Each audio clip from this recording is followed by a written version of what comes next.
வேத ஆராய்ச்சி நேயர்களுக்கு அன்பின் வாழ்த்துக்கள்.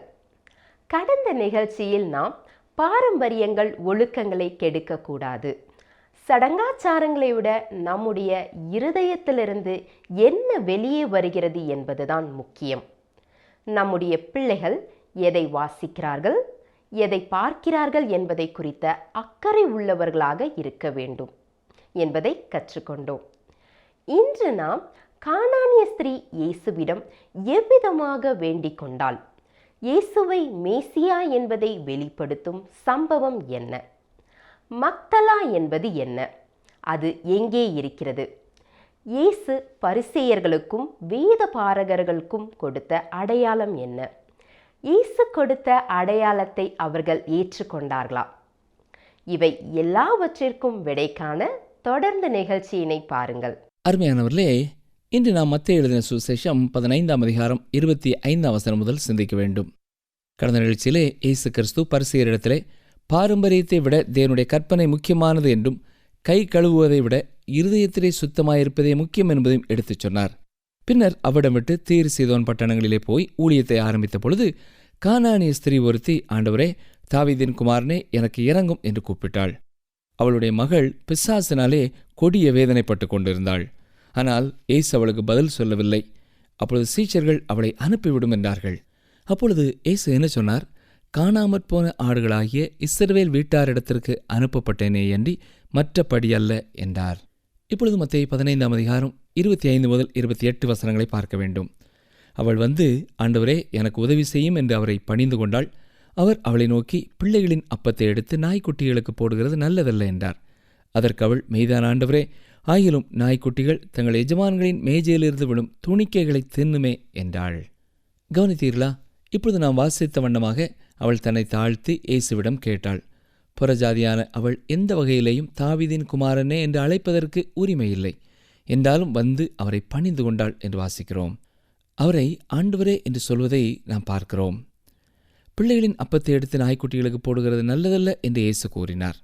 ஒருவேளை நாமாக இருப்போம் என்றால், இப்படியெல்லாம் நீர் எங்களை பேசக்கூடாது என்று சொல்லியிருப்போம். ஆனால் அவள் அவ்வாறு செய்யவில்லை. யூதர்கள் புறஜாதியான மக்களை நாய்கள் என்றுதான் சொன்னார்கள். ஆனால் அப்படிப்பட்ட ஒரு வார்த்தையை அவள் கேட்டாலும் அதையெல்லாம் பெரிதாக எடுத்துக்கொள்ளாமல் இயேசுவின் மேலே தனது விசுவாசத்தை அவள் வைத்தாள். அந்த பெண்ணின் விசுவாசத்தை இயேசு கண்டு வியந்தார்.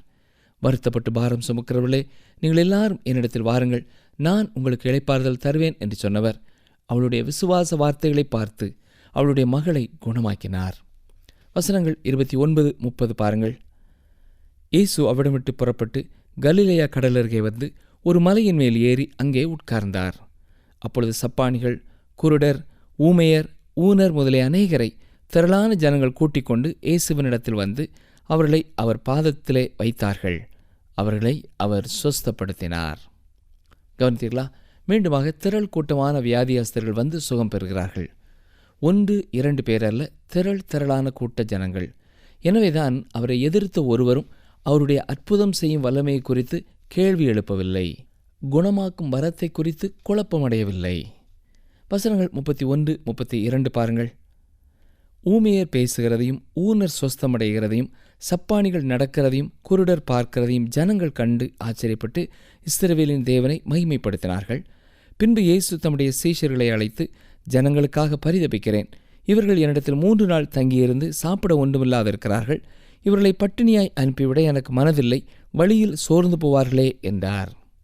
ஆம், இங்கே மீண்டுமாக அவருடைய கரிசனையை, மனதுருக்கத்தை நாம் பார்க்கிறோம். 33ஆம் வசனத்தில் நாம் பார்ப்பது என்ன? அதற்கு அவருடைய சீஷர்கள், இவ்வளவு திரளான ஜனங்களுக்கு திருப்தி உண்டாகும்படி வேண்டிய அப்பங்கள் இந்த வனாந்திரத்திலே நமக்கு எப்படி அகப்படும் என்றார்கள். இங்கே நம்மை நோக்கி வரும் செய்தியை நாம் தவற விட்டுவிடக்கூடாது. இது ஏற்கனவே இயேசு 5000 புருஷருக்கு மேலானவர்களை போஷித்த அந்த சம்பவம் போலவே வருகிறது. சொன்னதையே திரும்ப சொல்லுவது போல தெரிகிறது. இயேசுவே மேசியா என்பதை வெளிப்படுத்தும் வேறு எந்த ஒரு சத்தியத்தையும் இந்த சம்பவம் வெளிப்படுத்தவில்லை. பின் ஏன் அவர் மீண்டும் இதை சொல்லுகிறார்? அருமையான சகோதரனை சகோதரியே, உண்மையை பார்க்கும் பொழுது இப்பொழுது இயேசு கிறிஸ்துதான் மேசியா, தன்னை எல்லாரும் ஏற்றுக்கொள்ள வேண்டும் என்று ராஜ்யத்தின் சுவிசேஷத்தை பிரசங்கிப்பதை அவர் நிறுத்திவிட்டார். மக்கள் அவரை புறக்கணிக்கும் ஒரு சூழ்நிலையிலே இப்பொழுது இருக்கிறார். இந்த உதாரணம் நமக்கு கொடுக்கப்பட்டிருப்பதின் நோக்கம், அந்த சீடர்கள் எவ்வளவு மெதுவாக காரியங்களை கற்றுக்கொள்கிறார்கள் என்பதை அறிந்து கொள்ளத்தான். 5000 பேரை இயேசு போஷித்ததை பார்த்தார்கள். ஒருவேளை சில நாட்களுக்கு முன்பாகத்தான் அது நடைபெற்றிருந்திருக்கலாம். இருந்தாலும் மீண்டுமாக அவிசுவாசத்துடன் தான் அவர்கள் பேசுகிறார்கள். இவ்வளவு திரளான ஜனங்களுக்கு திருப்தி உண்டாகும்படி வேண்டிய அப்பங்கள் இந்த வனாந்தரத்திலே நமக்கு எப்படி அகப்படும் என்று கேட்கிறார்கள். வசனங்கள் 34 முதல் 36 வரை பார்க்கும் பொழுது மீண்டுமாக இயேசு அந்த பெரும் திரள் மக்களுக்கு போஜனம் கொடுக்கிறார். சீஷர்கள் இன்னமும் இயேசு கிறிஸ்துவின் வெளிப்படுத்துதலை புரிந்து கொள்ளவில்லை. அவர்களும் அவரை விசுவாசியாதது ஓரளவு அவரை புறக்கணிப்பதைப் போலத்தான் இருக்கிறது. என்னை கேட்டுக்கொண்டிருக்கிற எனக்கு அருமையான சகோதரனை சகோதரியே, அவிசுவாசம் என்பது பாவம். ரோமர் 14 வசனத்திலே விசுவாசத்தினாலே வராத யாவும் பாவமே என்று நாம் வாசிக்கிறோம். எபிரேயர் 12 வசனத்திலே பார்க்கும் பொழுது நம்மை சுற்றி நெருங்கி நிற்கிற பாவத்தையும் தள்ளிவிட்டு என்று சொல்லப்பட்டிருக்கிறது. அது வேறு எந்த பாவமும் அல்ல, அவிசுவாசமாகிய பாவம்தான். அருமையானவர்களே, ஆண்டவராய் இயேசு கிறிஸ்து நம்பப்படத்தக்கவர். நீங்கள் இன்று அவரை எவ்வளவு தூரம் நம்புகிறீர்கள்? எந்தெந்த காரியங்களுக்கெல்லாம் அவரை நீங்கள் நம்பியிருக்கிறீர்கள்? வசனங்கள் 37, 38 பாருங்கள். எல்லாரும் சாப்பிட்டு திருப்தி அடைந்தார்கள். மீதியான துணிக்கைகளை 7 கூடை நிறைய எடுத்தார்கள். ஸ்திரீகளும் பிள்ளைகளும் தவிர சாப்பிட்ட புருஷர் 4000 பேராயிருந்தார்கள். இங்கே பங்கு பெற்ற ஒவ்வொரு ஆண்களையும் கணக்கு பார்ப்போம் என்றால், ஒவ்வொரு ஆண்களுக்கும் ஒரு மனைவியும் ஒரு குழந்தையும் என்று கணக்கு போட்டோம் என்றாலும் 12000 பேர் அன்றைக்கு சாப்பிட்டு இருக்கிறார்கள். பின்னர் இயேசு ஜனங்கள் எல்லாரையும் அனுப்பிவிட்டு படகிலே ஏறி மக்தலாவின் எல்கைகளிலே வந்து சேர்ந்தார். கலிலேயா பகுதியிலே அவர் செய்த ஊழியத்தின் ஒரு பகுதி இது. மக்தலாவும் கலிலேயா கடற்கரையிலே உள்ள ஒரு பட்டணம்தான். இப்பொழுது அது பாழடைந்து கிடக்கிறது. மத்தேயு 15 நாம் பார்ப்பது என்ன? சீஷர்கள் விசுவாசிக்க வேண்டிய அளவு விசுவாசத்திலே இன்னமும் வளரவில்லை. மெதுவாக விசுவாசிக்க ஆரம்பிக்கிறார்கள். மெதுவாகவே காரியங்களை புரிந்து கொள்கிறார்கள். இது உண்மையாகவே இயேசு கிறிஸ்துவின் ஊழியத்திற்கு இடையூறுதான். சமய தலைவர்களோடு உறவு முறிந்த நிலைமையிலே இருக்கிறார். மட்டுமல்ல, சீஷர்களும் இப்பொழுது எதிர்பார்த்த அளவு இல்லை. அவர்கள் மேலும் மேலும் அறிந்து கொள்ள விசுவாசிக்க இன்னமும் நேரம் கொடுக்கிறார். ஆம் அருமையான சகோதரனை சகோதரியை, இன்றைக்கும் தேவன் என்னிடத்திலேயும் உங்களிடத்திலேயும் நீடிய பொறுமை உள்ளவராயிருக்கிறார். நம்மில் அநேகர் எவ்வளவோ வளர்ந்திருக்க வேண்டும். ஆனால் வளர வேண்டிய அளவு வளரவில்லை. புரிந்து கொள்ளுதலிலேயும் விசுவாசத்திலேயும் பின்தங்கியவர்களாய் காணப்படுகிறோம். சரி, இப்பொழுது நாம் மத்தேயு 16 கடந்து செல்வோம். இங்கே முதல் 3 வசனங்களையும் பார்க்கும் பொழுது மீண்டுமாக பரிசேயரும் சதுசேயரும் இயேசுவை சோதிக்கும்படியாக வந்து வானத்திலிருந்து ஒரு அடையாளத்தை தங்களுக்கு காண்பிக்க வேண்டும் என்று கேட்கிறார்கள். மத்தேயு 12 வசனத்திலேயும் பரிசேயர்களும் வேதபாரகரும் ஒரு அடையாளத்தை கேட்டார்கள்.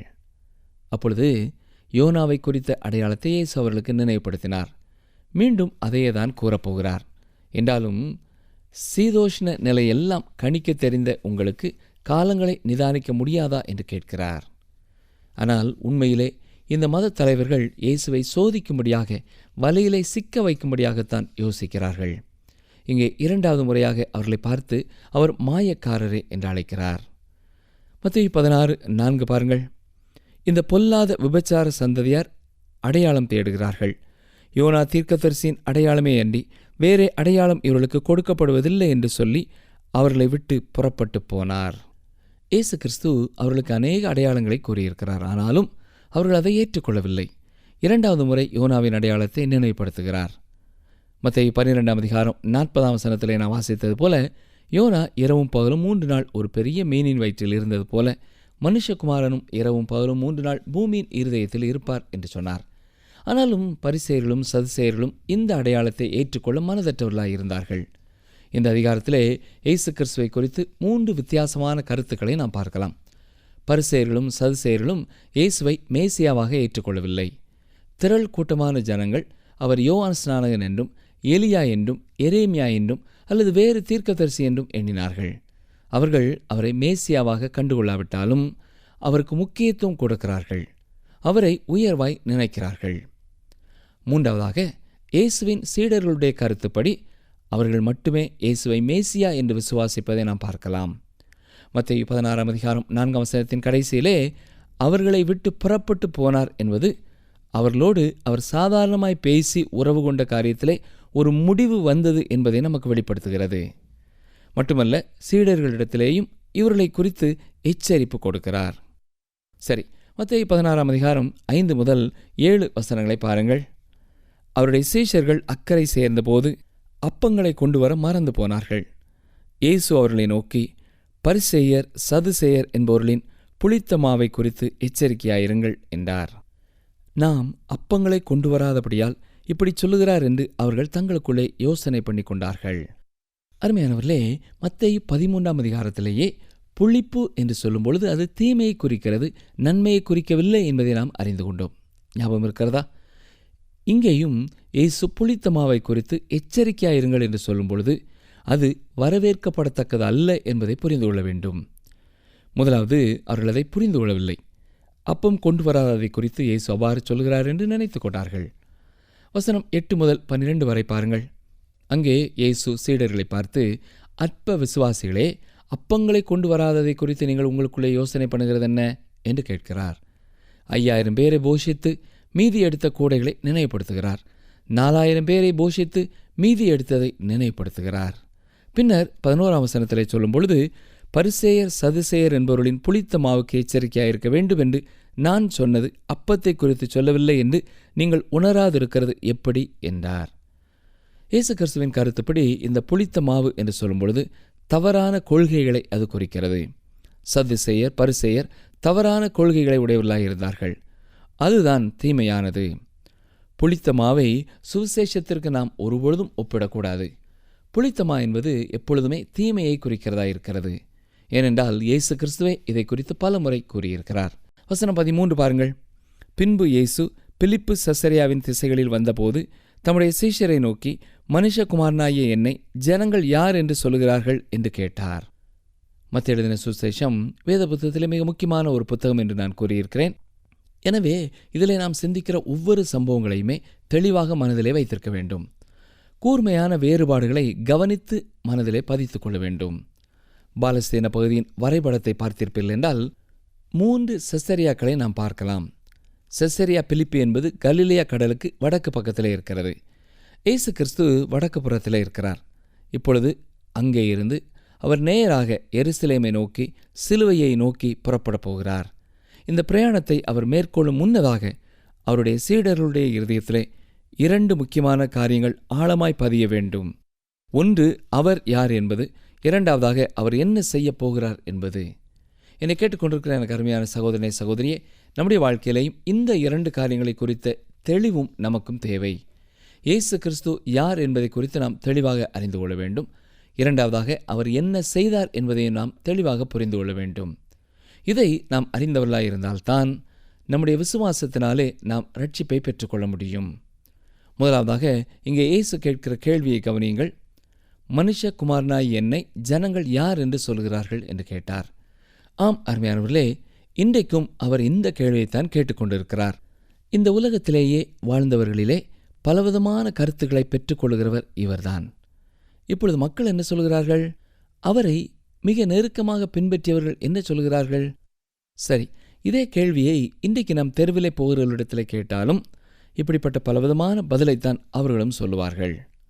வசனம் 14 பாருங்கள். மத்தேயு 16:14.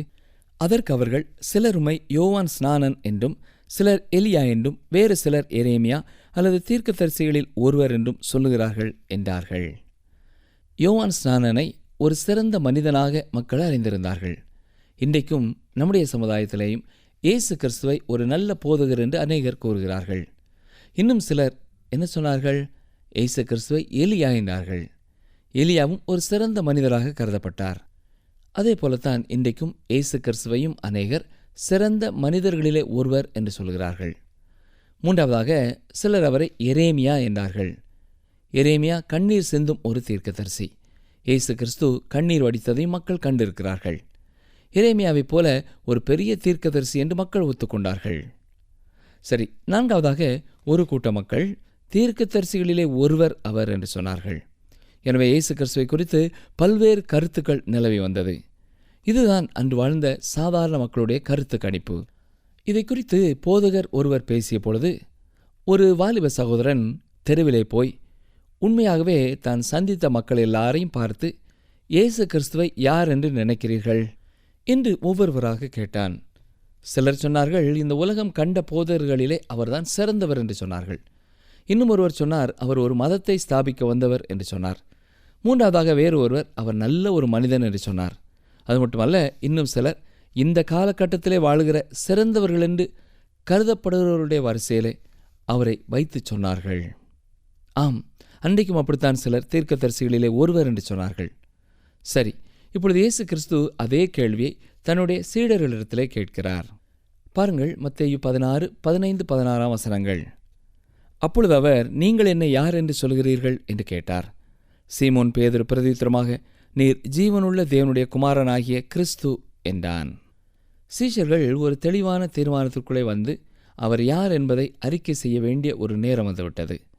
சீஷர்கள் குழுவிற்கு பிரதிநிதியாக பேசுகிறது பேதுருதான். அவர் என்ன சொல்கிறார்? நீர் ஜீவனுள்ள தேவனுடைய குமாரனாகிய கிறிஸ்து என்கிறார். பழைய ஏற்பாடு கூறும் மேசியாவின் நிறைவுதான் இயேசு கிறிஸ்து. இயேசு கிறிஸ்துவை குறித்து அறிக்கை பண்ணக்கூடிய சிறப்பான அறிக்கை அதுதான். வசனம் 17. இயேசு அவனை நோக்கி, யோனாவின் குமாரனாகிய சீமோனே, நீ பாக்கியவான். மாம்சமும் இரத்தமும் இதை உனக்கு வெளிப்படுத்தவில்லை, பரலோகத்தில் இருக்கிற என் பிதா இதை உனக்கு வெளிப்படுத்தினார். என்னை கேட்டுக்கொண்டிருக்கிற அருமையானவர்களே, பரிசுத்த ஆவியானவர் மட்டுமே ஒரு மனிதனுக்கு இயேசு யார் என்பதை வெளிப்படுத்த முடியும். பரிசுத்த ஆவியானவர் இல்லாமல் எந்த ஒரு மனிதனும் இயேசுவை ஆண்டவர் என்று கூற முடியாது. பரிசுத்த ஆவியானவர் மட்டுமே இயேசுவின் காரியங்களை எடுத்து அவரை மனிதர்களுக்கு வெளிப்படுத்த முடியும். இயேசு கிறிஸ்து பேதுருவுக்கு சொன்ன பதில் என்ன? யோவானின் குமாரனாகிய சீமோனே, நீ பாக்கியவான். மாம்சமும் இரத்தமும் இதை உனக்கு வெளிப்படுத்தவில்லை, பரலோகத்தில் இருக்கிற என் பிதா இதை உனக்கு வெளிப்படுத்தினார் என்று சொல்கிறார். இங்கே இயேசு சொல்வது என்ன? நீ என்னோடு கூட இருந்ததினாலே இதை நீ கற்றுக்கொள்ளவில்லை, பிதாவே இதை உனக்கு வெளிப்படுத்தினார் என்பதை தெரியப்படுத்துகிறார். அருமையானவர்களே, இன்றைக்கும் இயேசு யார் என்பதை பரிசுத்த ஆவியானவரின் துணையோடு நீங்களும் அறிந்து கொள்ள முடியும். உண்மையாக நீங்கள் அதை வாஞ்சிப்பீர்கள் என்றால் இயேசுவை நீங்கள் புரிந்து கொள்ள முடியும். மத்தேயு 16:18 வசனம். மேலும் நான் உனக்கு சொல்கிறேன், நீ பேதுருவாய் இருக்கிறாய், இந்த கல்லின் மேல் என் சபையை கட்டுவேன், பாதாளத்தின் வாசல்கள் அதை மேற்கொள்வதில்லை. இந்த வசனத்தை சற்றே கவனமாக பாருங்கள். இயேசு தமது சபையை அந்த கல்லின் மேலே கட்டுவதாக கூறினார். சிலர் கூறுவார்கள், சீமோன் பேதுரு மேலே இயேசு கட்டினார் என்று சொல்வார்கள். இல்லை பிரியமானவர்களே, அது தவறான ஒரு அறிக்கை. நீ பேதுருவாய் இருக்கிறாய் என்று கிரேக்க வார்த்தையிலே சொல்லப்பட்டிருக்கிறது. அதற்கு பொருள் ஒரு பாறையின் ஒரு சிறு பகுதி. பெட்ரா என்று சொல்லப்படுவது நிலத்திலே படுக்கை போல அமைந்திருக்கும் பாறையை குறிக்கிறது. சிலர் சொல்வார்கள், பேதுரு கூறிய அந்த அறிக்கையின் மேலே நான் திருச்சபை கட்டுவேன் என்று இயேசு சொன்னார் என்று சொல்வார்கள். அதுவும் சரியான ஒரு விளக்கமல்ல. யார் உண்மையான பாறை? கிறிஸ்துவே உண்மையான பாறையாயிருக்கிறார். கிறிஸ்துவின் மேலேதான் திருச்சபை கட்டப்படுகிறது. இதை குறித்து பேதுருவே தனது நிருபத்தில் எழுதும் பொழுது 1 பேதுரு 2:4 வசனத்திலே இவ்வாறு எழுதியிருக்கிறார். கவனியங்கள், வாசிக்கிறேன். 1 பேதுரு 2:4. மனுஷரால் தள்ளப்பட்டதாயினும் தேவனால் தெரிந்து கொள்ளப்பட்டதும் விலையேற பெற்றதுமாயிருக்கிற ஜீவனுள்ள கல்லாகிய அவரிடத்தில் சேர்ந்தவர்களாகிய நீங்களும் என்கிறார். மட்டுமல்ல, அவர் ஏசாயா கூறியதையும் நினைவு கூறுகிறார். ஏசாயா 28:16 இதோ அஸ்திபாரமாக ஒரு கல்லை நான் சீயோனிலே வைக்கிறேன், அது பரீட்சிக்கப்பட்டதும் விலையேற பெற்றதும் திட அஸ்திபாரம் உள்ளதுமான மூலைக்கல்லாயிருக்கும், விசுவாசிக்கிறவன் பதறான் என்று சொல்லப்பட்டிருக்கிறது. இப்பொழுது 1 பேதுரு 2:6 வசனத்தை பாருங்கள். அந்தபடியே இதோ தெரிந்து கொள்ளப்பட்டதும் விலையேற பெற்றதுமாயிருக்கிற மூலைக்கல்லை சீயோனில் வைக்கிறேன், அதன் மேல் விசுவாசமாயிருக்கிறவன் வெட்கப்படுவதில்லை என்று வேதத்திலே சொல்லியிருக்கிறது என்று கூறுகிறார். ஆம், திருச்சபையானது கிறிஸ்துவின் மேலே கட்டப்படுகிறது. அவரே அஸ்திபாரமாயிருக்கிறார். பரிசுத்த பவுலும் இந்த உண்மையை அறிந்துத்தான் 1 கொரிந்தியர் 3:11 வசனத்திலே போடப்பட்டிருக்கிற அஸ்திபாரமாகிய இயேசு கிறிஸ்துவை அல்லாமல் வேறே அஸ்திபாரத்தை போட ஒருவனாலும் கூடாது என்று எழுதுகிறார். இந்த கருத்தை இயேசு கிறிஸ்து அறிவித்த பொழுது திருச்சபையானது எதிர்காலத்திலே இருக்கும் ஒன்றாகவே இருந்தது. அருமையானவர்களே, பழைய ஏற்பாட்டு காலத்திலேயே திருச்சபை இருந்தது என்று கூற வேண்டாம். ஏனென்றால் இயேசு கிறிஸ்துவின் மரணம், உயிர்த்தெழுதல், பரமேறுதலுக்கு பின்னர்தான் பரிசுத்த ஆவியானவர் இறங்கினார். அதன் பின்னர்தான் திருச்சபை உருவானது. என் சபையை கட்டுவேன் என்று இயேசு சொன்னது எதிர்காலத்திலே அவர் செய்யப்போகிற ஒரு காரியத்தை எடுத்து சொன்னார். பாதாளத்தின் வாசல்கள் என்று சொல்வது மரணத்தை குறிக்கிறதா இருக்கிறது. கிரேக்க மொழியிலே நரகத்தை குறிப்பதற்கு பயன்படுத்தப்படுகிற வார்த்தை ஹேடிஸ். பழைய ஏற்பாட்டிலே ஷியோல் என்ற வார்த்தை பயன்படுத்தப்பட்டிருக்கிறது. இது கண் காணாத உலகம், மரணம் என்பதை குறிக்கிறதா இருக்கிறது. திருச்சபைக்கு மேலாக மரணத்தின் வாசல்கள் மேற்கொள்வதில்லை. இனி வரப்போகும் நாட்களிலே ஒரு நாள் இயேசு கிறிஸ்து வானத்திலிருந்து ஒரு உரத்த சத்தத்தோடு வரப்போகிறார். அது பிரதான தூதன் எக்காலம் ஊதியது போன்ற சத்தமாய் முழக்கமாய் இருக்கும். கிறிஸ்துவுக்குள்ளே மரித்தவர்கள் எல்லாரும் இப்பொழுது உயிரோடே எழுப்பப்படுவார்கள். எனவே மரணத்தின் வாசல்கள் திருச்சபையை மேற்கொள்வதில்லை. இப்பொழுது வசனங்கள் 19, 20 பார்க்க வேண்டும். பரலோக ராஜ்யத்தின் திறவுகோல்களை நான் உனக்கு தருவேன். பூலோகத்திலே நீ கட்டுகிறது எதுவோ அது பரலோகத்திலும் கட்டப்பட்டிருக்கும், பூலோகத்திலே நீ கட்டவிழ்ப்பது எதுவோ அது பரலோகத்திலும் கட்டவிழ்க்கப்பட்டிருக்கும் என்றார். அப்பொழுது தாம் கிறிஸ்துவாகிய இயேசு என்று ஒருவருக்கும் சொல்லாதபடிக்கு தம்முடைய சீஷர்களுக்கு கட்டளையிட்டார். அருமையானவர்களே, பரலோக ராஜ்யத்திற்கான திறவுகோல் எது? இது சீமோன் பேதுருக்கு மட்டுமா கொடுக்கப்பட்டது? இல்லை பிரியமானவர்களே, பேதுரு அறிக்கை செய்த அறிக்கையை யார் யார் கூறினார்களோ, இயேசு கிறிஸ்துவை இரட்சகர் என்று யார் யார் ஏற்றுக்கொண்டார்களோ அவர்கள் எல்லாருக்கும் பரலோக ராஜ்யம் உண்டு. நீங்கள் ஆண்டவருடைய பிள்ளைகளாக இருப்பீர்கள் என்றால், நீங்கள் இயேசு கிறிஸ்துவை இரட்சகராக விசுவாசிப்பீர்கள் என்றால், உங்களுடைய கரத்திலேயும் பரலோகத்திற்கான திறவுகோல் இருக்கிறது. ஆதி காலங்களிலே வேத வசனத்திற்கு விளக்கம் கொடுத்த வேத பாரகருடைய அதிகார அட்டையாய் சாவி இருந்தது. இப்பொழுது ஒவ்வொரு கிறிஸ்தவனும் வேத வசனங்களை, தேவனுடைய வார்த்தைகளை பெற்றவனாய் இருக்கிறான். அதுவே பரலோக ராஜ்யத்தின் சாவி. வசனத்தை நாம் கொடுக்காமல் இருக்கும் பொழுது கட்டுகிறவர்களாய் இருக்கிறோம். வசனங்களை நாம் மற்றவர்களுக்கு கொடுக்கும் பொழுது நாம் கட்டவிழ்க்கிறவர்களாய் இருக்கிறோம். அருமையானவர்களே, எந்த தனி மனிதனோ எந்த ஒரு தனி திருச்சபையோ பரலோகத்தின் திறவுகோல்களை உடையதாக அல்ல. எல்லா விசுவாசிகளின் கருத்திலேயும் அது இருக்கிறது. இன்று நானும் நீங்களும் சுவிசேஷத்தை மற்றவர்களுக்கு கொடுக்க கடமைப்பட்டவர்களாயிருக்கிறோம். அது ஒன்றே மக்களை ரட்சிப்புக்கு நேராய் வழிநடத்த முடியும். இது மிகப்பெரிய ஒரு வெளிப்படுத்துதல். ஆம் பிரியமானவர்களே, தேவன் நம்முடைய கரத்திலே மிகப்பெரிய ஒரு பொறுப்பை கொடுத்திருக்கிறார். 20ஆம் வசனத்திலே நாம் பார்க்கும் பொழுது, தம்மை மேசியா என்று ஒருவருக்கும் சொல்லக்கூடாது என்கிறார். ஏனென்றால் வெறும் தலை அளவிலான அறிவு எந்த ஒரு மனிதனையும் ரட்சிக்காது. ரட்சிப்பை நீங்கள் கண்டடைய வேண்டுமென்றால் அவர் யார் என்பதை நீங்கள் அறிய வேண்டும். அவர் உங்களுக்காக என்ன செய்தார் என்பதையும் நீங்கள் அறிய வேண்டும். மூன்றாவதாக, விசுவாசத்தினால் அவரை ஏற்றுக்கொள்ள வேண்டும். நிகழ்ச்சியை கேட்டுக்கொண்டிருக்கிற அருமையான சகோதரனை, சகோதரியே, நீங்கள் யாராக இருந்தாலும் சரி, இயேசு கிறிஸ்து உங்கள் இரட்சகர் என்பதை குறித்த நிச்சயமற்றவர்களாய் நீங்கள் இருப்பீர்கள் என்றால், இன்றே நீங்கள் அவரை அறிந்து கொள்ள வேண்டியபடி அறிந்து கொள்ளுங்கள். என்னுடைய பாவத்திற்காகவும் உங்களுடைய பாவத்திற்காகவும் தண்டனையை சுமக்கும்படியாக இந்த உலகத்திலே வந்த இரட்சகர், அவர் உங்களுக்காக செய்த இந்த மகத்துவமான காரியத்தை நீங்கள் விசுவாசிப்பீர்கள் என்றால், உங்களுடைய பாவங்களை அவருடைய பாதத்திலே அறிக்கை செய்து, ஆண்டவரே உம்மை நான் விசுவாசிக்கிறேன் என்று சொல்வீர்கள் என்றால், அது வித்தியாசமானதாய் முடியும். ஜெபிப்போமா? எங்களை அதிகமாக நேசிக்கிறீர்கள் அன்பின் ஆண்டவரே, நீர் யார் என்பதையும் எங்களுக்காக என்ன செய்தீர் என்பதையும் அறிந்து புரிந்து, ஆண்டவரே நாங்கள் உம்மை விசுவாசிக்கிறோம் என்று சொல்லுகிற இந்த அருமையான சகோதரனை, சகோதரியை நீர் ஆசீர்வதிக்க வேண்டும் என்று கெஞ்சுகிறோம். பாவ மன்னிப்பின் நிச்சயத்தையும் அவர்கள் உம்முடைய பிள்ளைகள் என்ற உறுதியையும் ஆழமாய் நீர் அவர்களுக்கு கொடுத்தரணும். இதை குறித்த சந்தேகத்தோடு யாராவது இருப்பார்கள் என்றால், அந்த சந்தேகத்தை போக்கி பரிபூரணமாய் உம்முடைய பிள்ளைகளாய் ஜீவிக்கும் அருளை நீரே தாரும். பல்லாண்டுகளாக இந்த நிகழ்ச்சியை கேட்டு பாவ மன்னிப்பின் நிச்சயம் இல்லாமல், ரட்சிப்பின் சந்தோஷம் இல்லாமல் யாராவது இருப்பார்கள் என்றால், கர்த்தாவே அவர்களோடு நீர் தொடர்ந்து பேச வேண்டும் என்று கெஞ்சுகிறோம். உம்முடைய பிள்ளைகள் என்ற உறுதியை பெற்றுக்கொள்ளும் வரை நீர் அவர்களோடு இடைபட வேண்டும். கருத்தோடும் மனபாரத்தோடும் வசனங்களை விதைக்கிற ஒவ்வொரு சகோதரனுக்காக, சகோதரிக்காக உமக்கு நன்றி செலுத்துகிறோம். இந்த நிகழ்ச்சிகளை அநேகருக்கு அறிமுகப்படுத்துகிற அருமையான வாலிபர்களுக்காக, பெரியவர்களுக்காக, இளைஞர்களுக்காக நாங்கள் உமக்கு ஸ்தோத்திரம் செலுத்துகிறோம். ஆண்டவரே, எப்படியாவது உம்முடைய வருகைக்கு முன்னதாக எங்கள் தேசம் உம்மை அறியும் அறிவினாலே நிரப்பப்படத்தக்கதாக கர்த்தரே கிருபை செய்ய வேண்டும் என்று கெஞ்சுகிறோம். இயேசு கிறிஸ்துவின் நாமத்தினாலே மனத்தாழ்மையோடு வேண்டிக் கொள்கிறோம் பிதாவே, ஆமேன். என்ன நேயர்களே, இந்த நாளின் செய்தி உங்களுக்கு ஆசீர்வாதமாக இருந்திருக்கும் என்று விசுவாசிக்கிறோம். இயேசு கிறிஸ்துவை இரட்சகர் என்று யார் யார் ஏற்றுக்கொள்கிறார்களோ அவர்கள் எல்லோருக்கும் பரலோக ராஜ்யம் உண்டு. இப்பொழுது ஒவ்வொரு கிறிஸ்தவனும் வேத வசனத்தை பெற்றவனாக இருக்கிறான். அதுவே பரலோகத்தின் சாவி. எந்த ஒரு தனி மனிதனோ எந்த ஒரு திருச்சபையோ பரலோகத்தின் திறவுகோள்களை உடையதாக இல்லை. இந்த நாளின் நிகழ்ச்சிக்காக கர்த்தரை துதிப்போம். கர்த்தர் உங்களை ஆசிர்வதிப்பாராக.